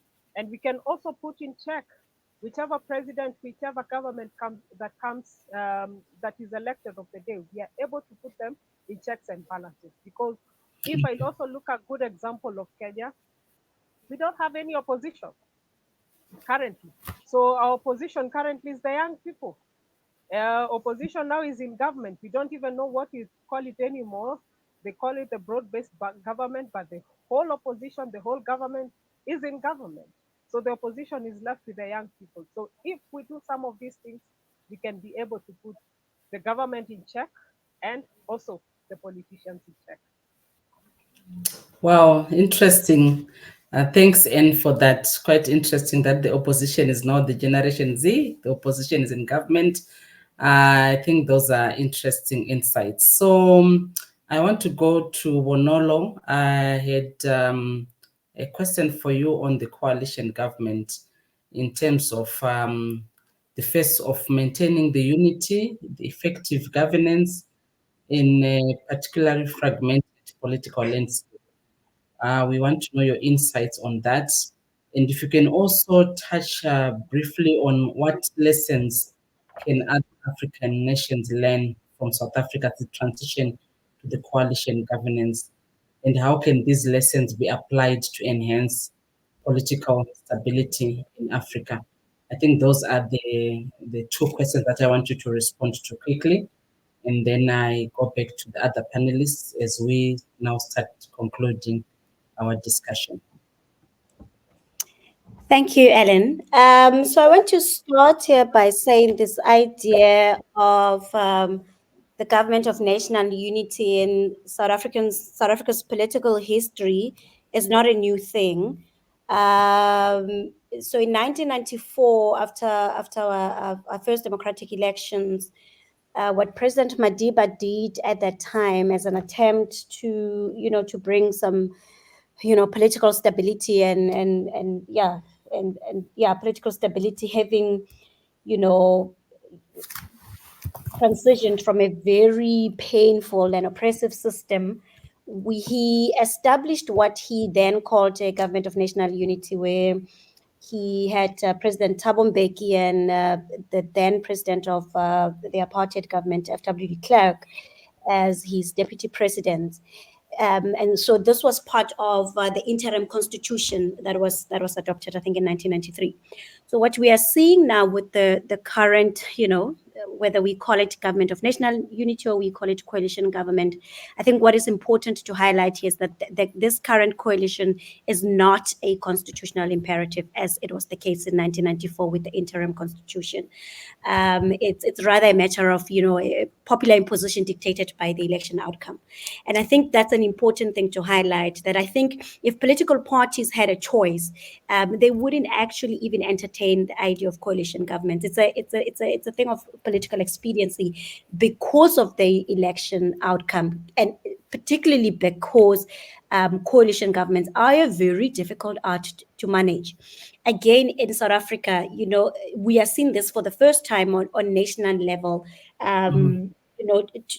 To the scale that it is now. As I mentioned, that in 1994, President Madiba established the first government of national unity, which of course was short-lived when F.W. Clerk then decided to be in opposition. But we are not seeing this for the first time. In 2016, local government elections, and in 2021 local government elections, at different metros in municipalities in South Africa, the African National Congress didn't have the required 50+1 majority to govern those cities. So in 2016, the ANC lost to Johannesburg, Tshwane, and another municipality in PE. Same thing happened in 2021, and what we saw now in these elections, Gauteng and KZN was also lost. But the point here is that we had to form a government. We did not have, no political party had the required majority to form a government. And so while the ANC did not have the 50+1 majority that they required to form, this idea of a single dominant governance, they still had the majority. So as it stands, we have 10 political parties who are part of this, government of national unity, coalition government, however you want to put it. And I think what it will do, I think we are still figuring it out. As I mentioned earlier, that coalition governments are a difficult art to manage, right? Especially if we are considering issues around political ideology of different political parties, but also policies and so on and so forth. So these 10 political parties would really have to think critically about what is important when it comes to good governance and administration of the state, and ensuring that at some point it may require, for the sake of good governance, or rather for the sake of just managing government to some degree, relinquish some of their own political identical issues, or maybe not even political identical issues, but just their own policies from party level, because it is some sort of a shared government, right? And so my hope is that this new arrangement would improve how the government does. So the question to then ask is that in the past, did coalition government, in particularly on local municipality, improve service delivery? If the answer is yes, then that's easy, we can work with that. And if the answer is no, then the follow-up question to answer is that, then what do we do to ensure that this new form of governance is one that benefits South Africans? And I think this is the work that political parties are to do. But when it comes to accountability, I think this may just be a good thing for us, because then 10 political parties are governing the state in a form of a shared collaborative governance.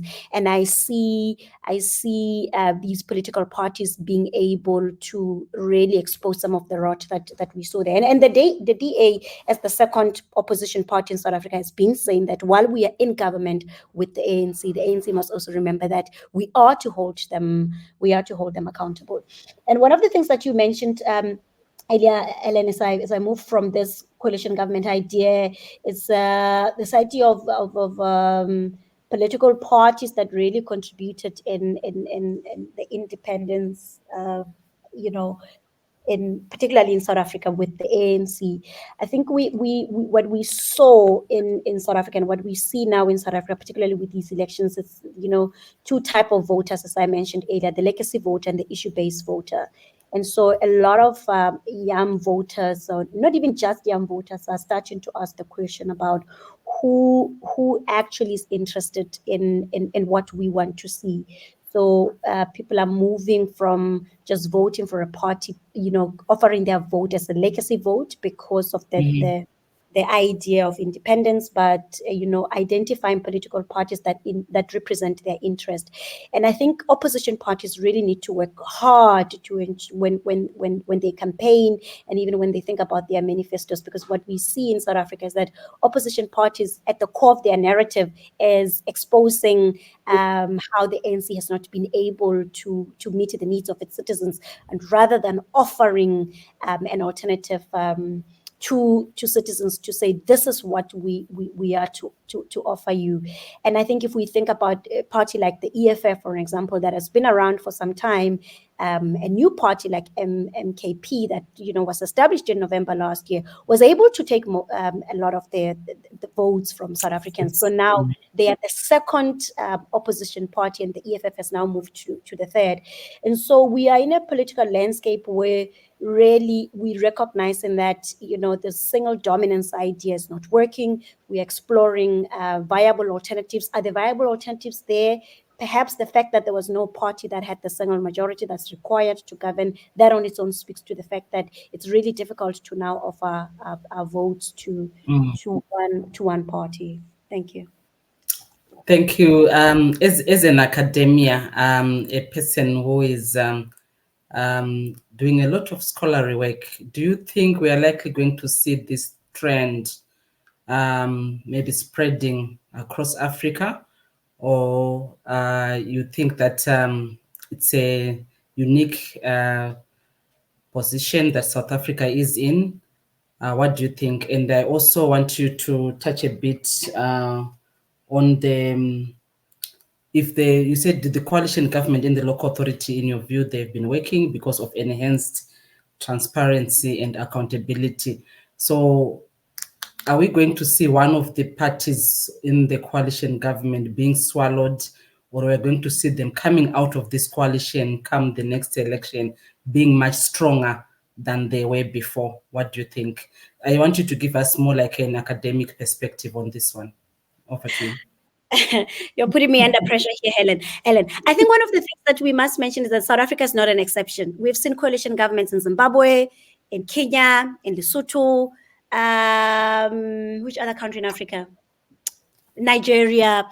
But I think what we see in South Africa is different. And I said earlier that we saw coalition governments in local municipalities, and they had not worked well. So what I was suggesting in terms of the fact that they could work, this idea of collaborative governance on national level, right? So we are all hopeful that it could work. But historically, since 2016 and 2021, they've not done very well. You know, the city of Johannesburg at the moment has close to we've had about 7 mayors within the space of 4 years or 5 years since 2016. And that speaks to the instability of coalition governments. But while we recognize that coalition governments are sensitive and can cause instability, they also could provide an opportunity for robust democracy, right? And that idea I mentioned earlier, that then we are able to hold each other accountable. But I think it's also important to mention that we form coalition because it's an election outcome strategy, you know. So it will depend how the election outcome in different countries look like. I mean, I think in Kenya it was an issue of the post-election conflict that happened in 2018, and Kofi Annan suggested, look, to bring stability in Kenya, let's think about coalition governments, multi-party arrangement to bring stability. But I think at a core that the act of forming coalition governments it's essentially because of election outcomes. My personal view of this is that while they are unstable and while they are a difficult art to manage, I think they can provide us with an opportunity here to build a new form of a robust democracy of some sort. Thank you. Let me move quickly to the question on our chats from Beryl Nelima. She's asking that in the case of Burkina Faso, the people seem to have embraced military leadership. Is the desire for democratic processes waning? I think that is directed to Ibrahim or Aisha, but probably Ibrahim first, and maybe Aisha.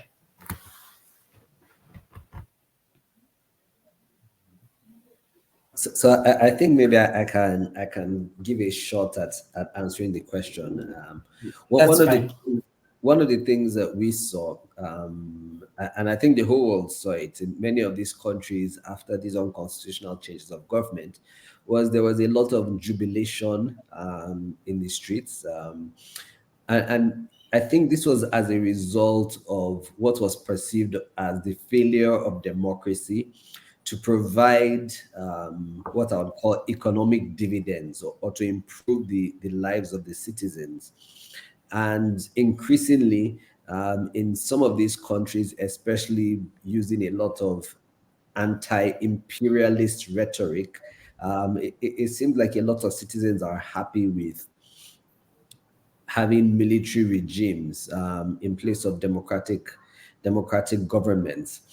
But the question for me is whether a military administration or a military regime actually gives you those freedoms that you get within a democracy.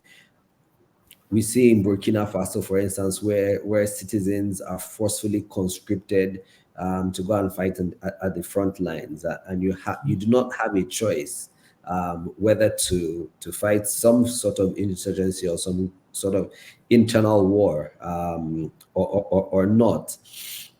Democracy, of course, is not perfect, and it has its own flaws.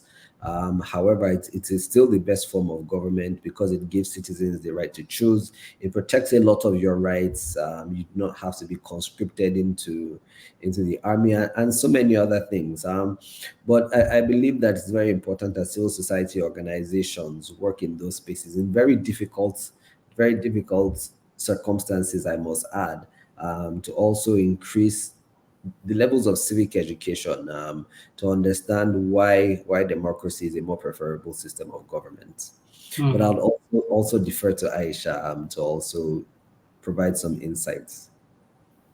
Okay, so Aisha, if you can quickly touch on that and also respond to the question about how nations with disputed boundaries like Mauritania and West Sahara and Somaliland have or will navigate elections this year. That's mouthful, but I'm sure you can touch a bit on those issues from Honorable Spencer or Diambo. Okay, just to continue on what Ibrahim has said, I will add that the need for civic education, as he said, and as an organization, we are doing research on the democratic systems that existed in Africa before colonialism. And because there's sometimes this misconception that the way democracy functions comes from the West, while maybe the word might come, but in African cultures and communities, they had, approaches and concepts that can be brought into modern day, the three structured governance system, and adapted to. And I would add, it's not the failure of, as I said earlier, it's not the failure of democracy, it's the failure of in which democracy was being implemented in these countries. And not everyone that jubilated after the coup is still supporting them. That's another one, because everyone, people are being silenced for speaking their opinion or expressing their basic human rights, and that's a concern. Mauritania held its elections. Mauritania, I can speak on Mauritania because that's the one I'm more familiar with. When it comes to who is a Mauritanian or who is not, is a very challenging issue that has been going on for decades. And this has to do with the fact that there's some people that are still considered as slaves. And after the Mauritania-Senegal crisis, there were people, because of the skin color they had, were expelled from their own country to Senegal, and they did return, couldn't find their lands, have difficulties having a nationality. They're people, actually adults or even grandparents, who are operating and living in Mauritania are Mauritanians, but they can't have national identification. So this is a very, very difficult topic for the people there and the authorities. It's a complex country. We have programs in the country, and we always try to navigate the social difficulties that exist in doing civil society work in a very divided country, where people are more focused on what's the color of your skin and in which ethnic group you belong to. The elections, I think everyone followed, was very tense.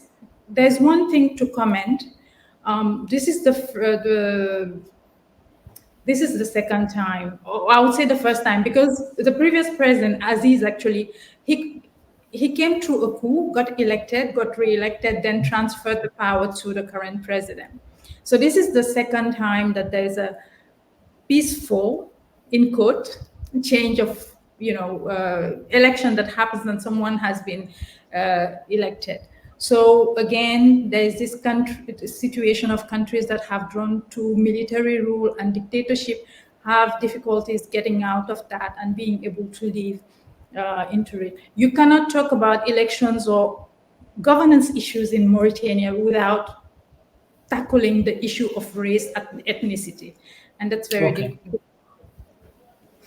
Okay, thank you. I think to Ihon, I think that's a subject that maybe we can discuss some other day, specifically on issues of boundaries in those countries and the issues of ethnicity vis-a-vis elections.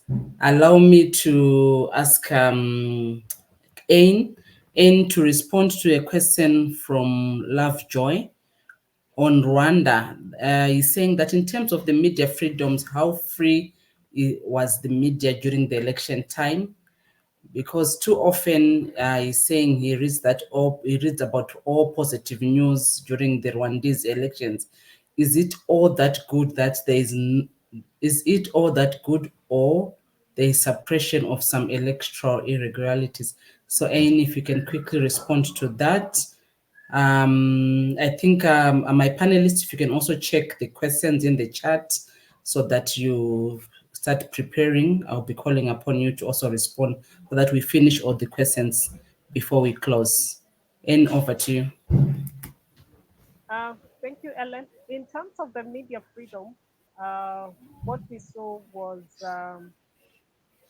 if I may put it this way, it is only one broadcasting station, and which is the national broadcaster. And in a typical African country, being the national broadcaster, you are more of the mouthpiece of the regime at that particular time.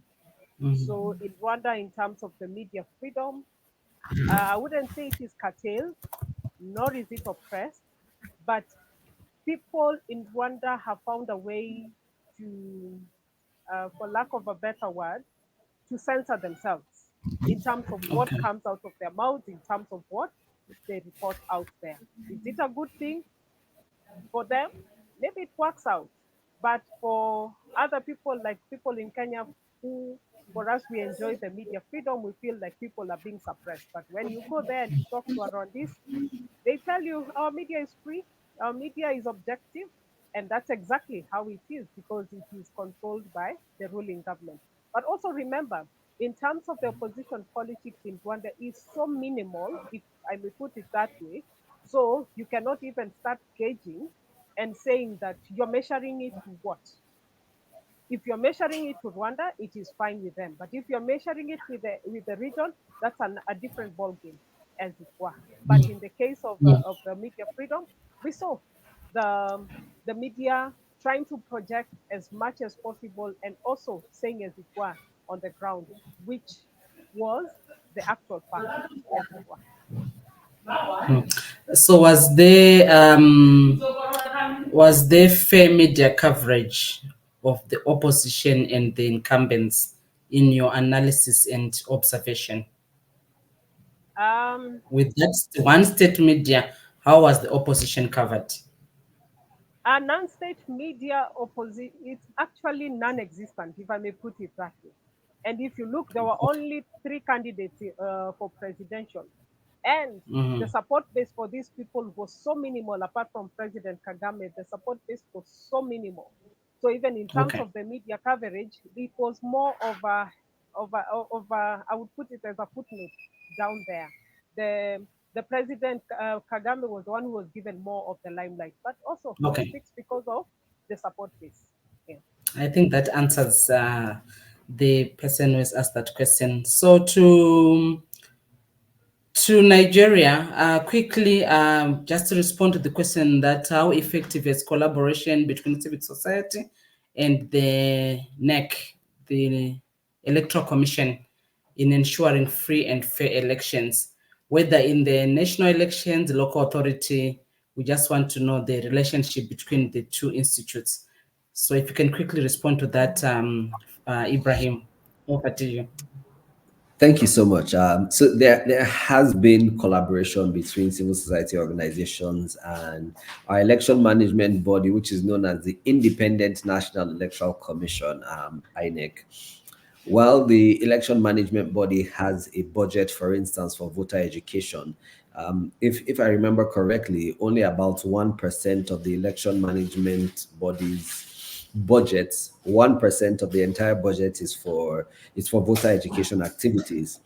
So civil society organizations have a very important role to play, stepping in and filling in that gap when it comes to voter education, for instance. And because voter education is such a wide gamut of many things, when there's an introduction of new technologies, for instance, when there are new processes involved. In Sierra Leone, for instance, we saw a reversal to what was known as the proportional representation system instead of a first past the post system that was used previously.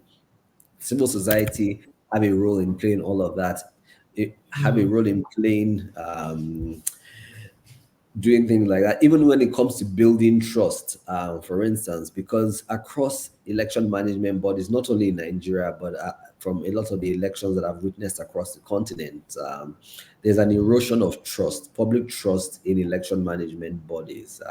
And civil society organizations have resources, have capacity, have a voice, have a presence within various communities, and they can leverage all of these resources to collaborate towards ensuring free and fair, credible elections. But just finally to say that many times free and fair, credible elections are a stretch.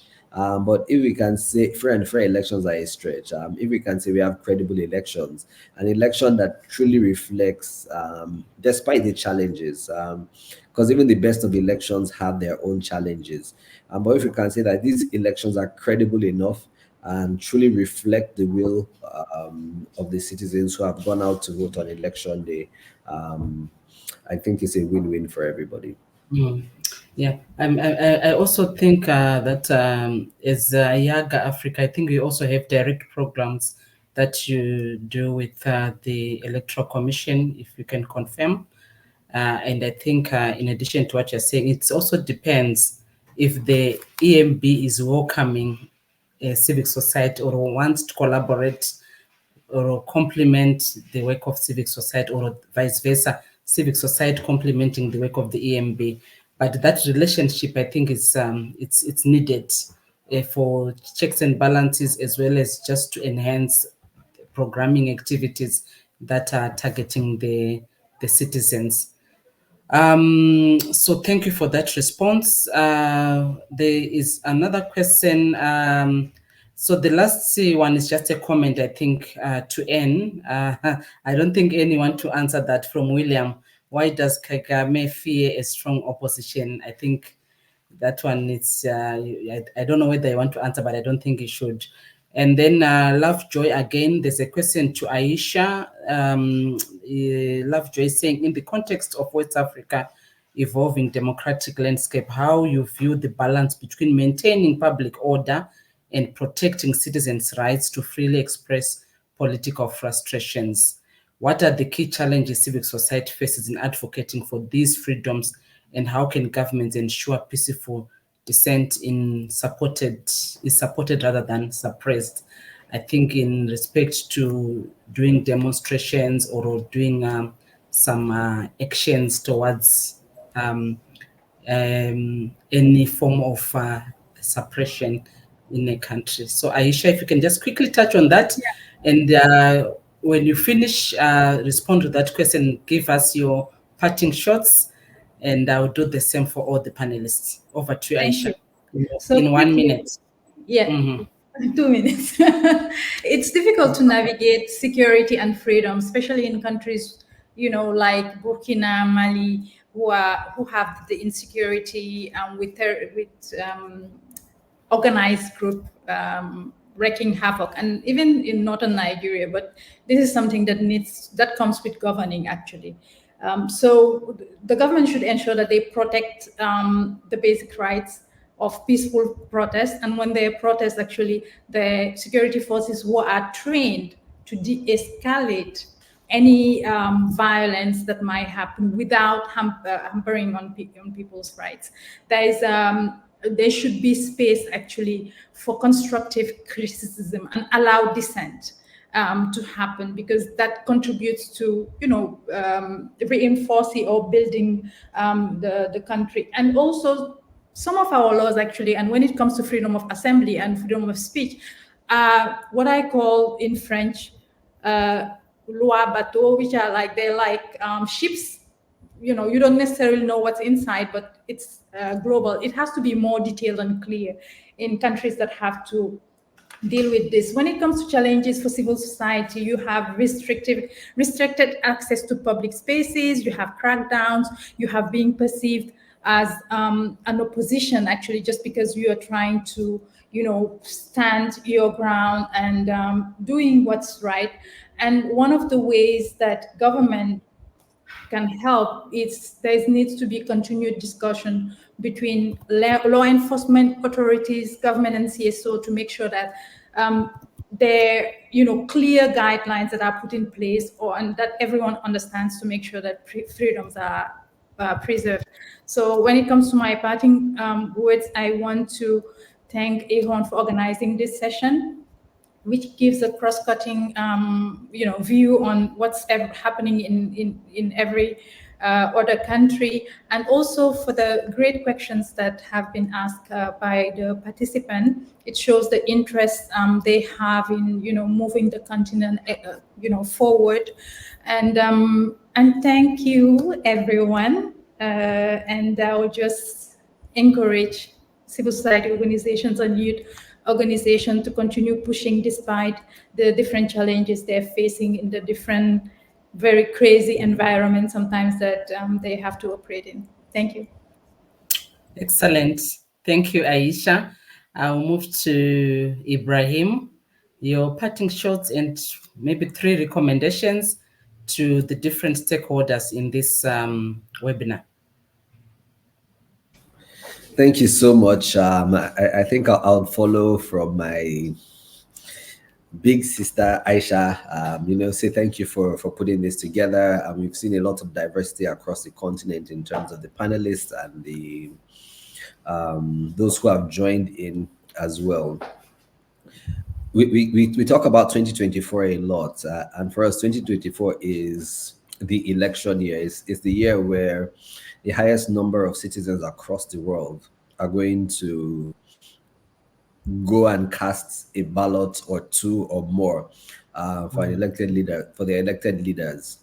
And with everything that we see across the world, whether democracy is delivering on economic development or not, and sometimes we've also seen where democracy has been regressing.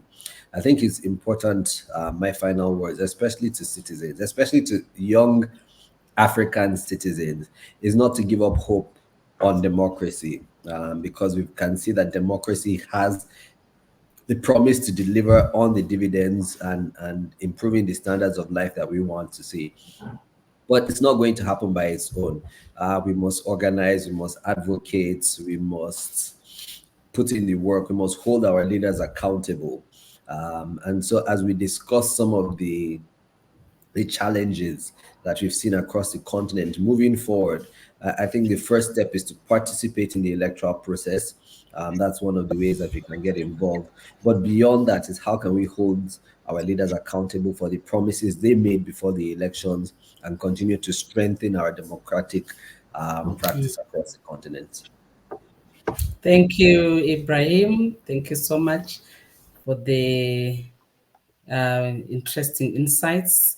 I will move quickly to Bonolo for your parting shot, but in particular, I think I need 2 recommendations to the different stakeholders in this meeting. Then we'll go to Anne.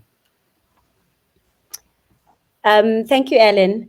I just want to build onto something that both Aisha and Ibrahim mentioned earlier, this idea of credible elections, and particularly in the conversation around unconstitutional changes of government. I think even the framing sometimes is something that we may need to interrogate, because we are operating on the premises that the government itself was established constitutionally, right? And so for a government to be established constitutionally and to be perceived as credible, of course we must vote. Elections must take place, but this does not necessarily mean that in most parts of this continent the elections have been credible.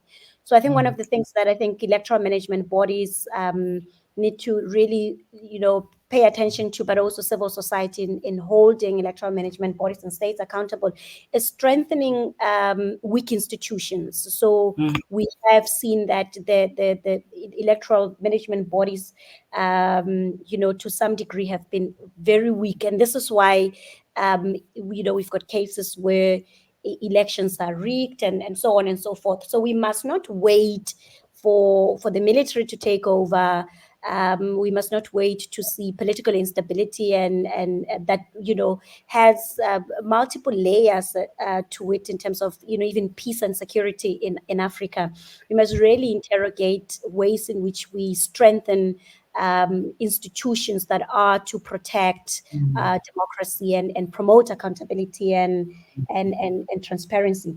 But on a more hopeful side, as with what has been happening in Kenya, in Nigeria, and in other parts of this continent, particularly in how young people are demanding justice, there's something here that I think we also need to pay particular attention to, is this strange relationship that the government has with citizens, right? And in ways in which governments also respond to citizens demanding justice. It's quite bizarre that we see the levels of police brutality that we saw in Kenya. I mean, the many young people that lost their lives in Kenya, there was no need for that. People that lost their lives in Nigeria in 2020, there was no need for that. So I think we really need to think critically about this idea of how states engage with those that are demanding justice, and the strange relationship that we must, governments now are using force when people are exercising their fundamental rights of association and assembly, even freedom of expression on online platforms. But on a more open level, I really think that there is a shift. Something is happening on this continent.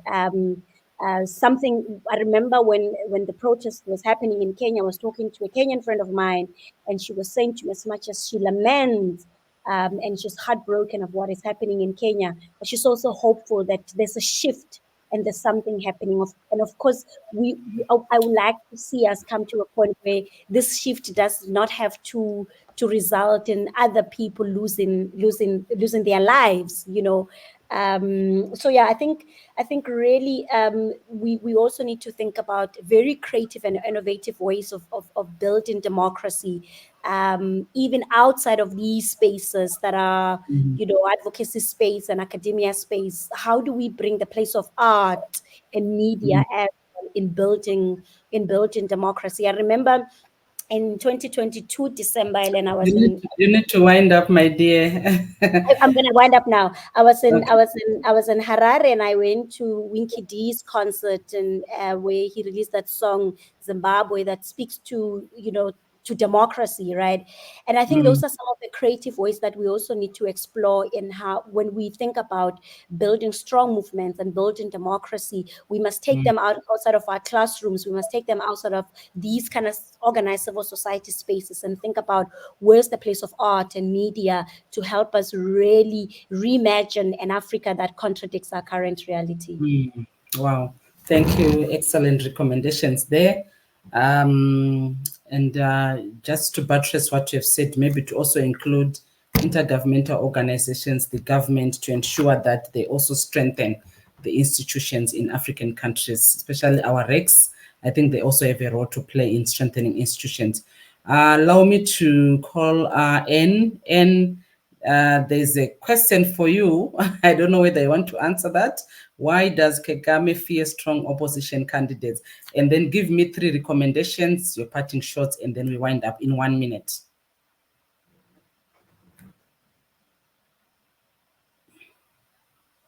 You are muted, my dear. Okay. Thank you, Ellen. Sorry about that. I'm saying, let me not answer the question because I'm not that one. In terms of the recommendations and the ones that I can have, let me finish that where I don't know whether it's me, Anne, or I can hardly hear you. I think you have changed your position. Yeah, I can hardly hear you. and now Yeah, can you hear me? yeah, it's better. All right. Okay. So I'm saying let me put the recommendations across for the civil society, the space I'm in. We need to rethink how we are doing our elections, be it observation, be it monitoring, be it electoral assistance, for that matter. Because we have an electorate that was no longer there or was not there previously, and the playing field has changed. The politicians are the same, but the actors in terms of the stakeholders, these are the new voters, if I may put it that way. They are the new kids on the block. So if we do not realign how we do our programming, then we will have a root shock when it comes, especially for Kenya, 2027 elections, be it Uganda in 2026 or our neighbors in Tanzania who are doing the elections in 2025. Looking at it also, how are we looking at our funding methods? Who are our funders? Who are funding the processes and what processes are being funded?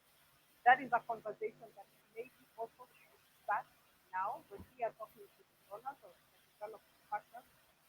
It is for us to have a way that this development, the partnership, will come to fruition and will be of great advantage to the people that we work with in the community and also in the society. Then the third one is also for us as election observers. The name has changed. We know it is, we keep on saying election observation is purposeful gathering of information, but is it also the only information? Because we have AI, the technology has completely changed, and if we can take a good example of the American election and the role that AI is playing, then we cannot sit and wait for the next election cycle over and over the same way and expect it. It is us get out of our comfort zone, get out of the norms of CIDC, do things differently, and embrace the technological approaches that are coming. Then I believe with that, we can be able to have successful electoral assistance, monitoring. Okay, thank you so much, Anne, for that. Colleagues, we have come to the end of our webinar where we're discussing the opportunities and challenges in African elections in 2024.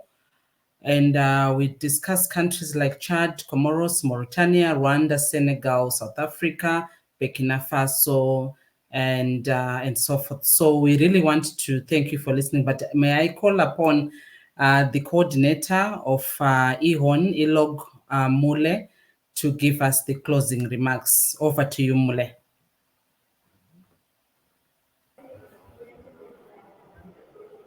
Thank you very much, Ellen.